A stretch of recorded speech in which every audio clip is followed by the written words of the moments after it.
Caution! It was the king of pigeons flying along with his entourage. He was a beautiful bird with a speckled neck. They noticed the grains of rice on the ground below. The pigeon king was a very wise bird. So, when he saw that his flock wanted to eat the rice, he said, "Yes, we'll have a look at that, my friends. But we must be sensible. I see no village or huts or fields here.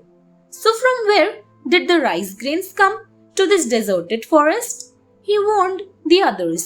If we are not cautious and simply given to our greed, then we will be like the man who was destroyed by his greed for the golden bangle. The flock wanted to know the story of the tiger and the golden bangle. So the pigeon king narrated what he had seen. The tiger and the bangle. A tiger was sitting on the bank of a pool in a dense forest in the Deccan. He had bathed and was wearing a flower garland, looking very saintly. He kept calling out to passers-by, offering them a gold bangle. Most people went by without heeding him, but one greedy traveler stopped. For a moment he was cautious. One has to take some risk if any wealth is to be won, he thought. But there must be some caution before I take that risk. Suppose he is telling a lie? "What are you doing here?" he asked the tiger. "You are a carnivorous animal. How can I trust you?" "I was certainly a carnivorous animal," replied the tiger, "and I killed a lot of harmless animals when I was young.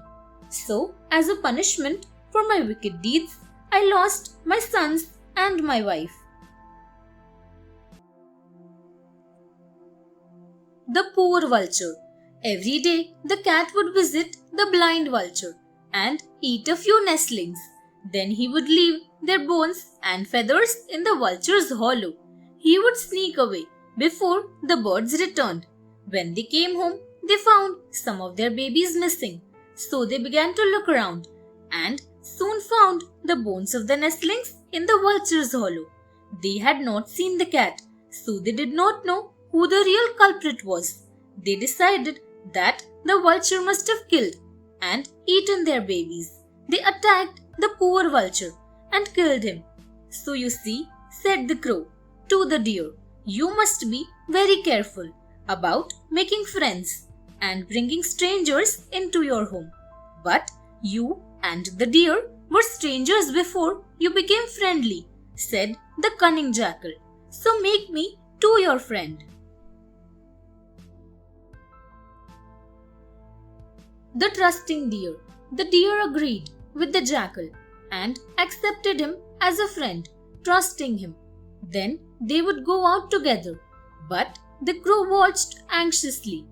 One day the jackal told the deer that there was a field of delicious green corn at the far end of the woods. The deer happily went with him, not knowing that the farmer was a very alert man.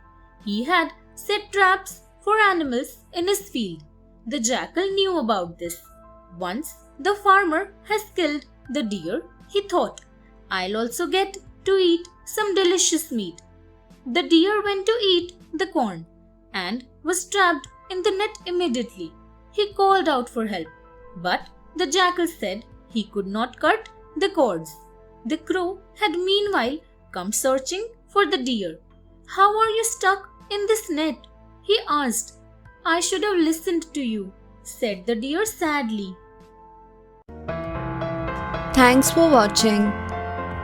Do like, share, subscribe to Sahil Book House.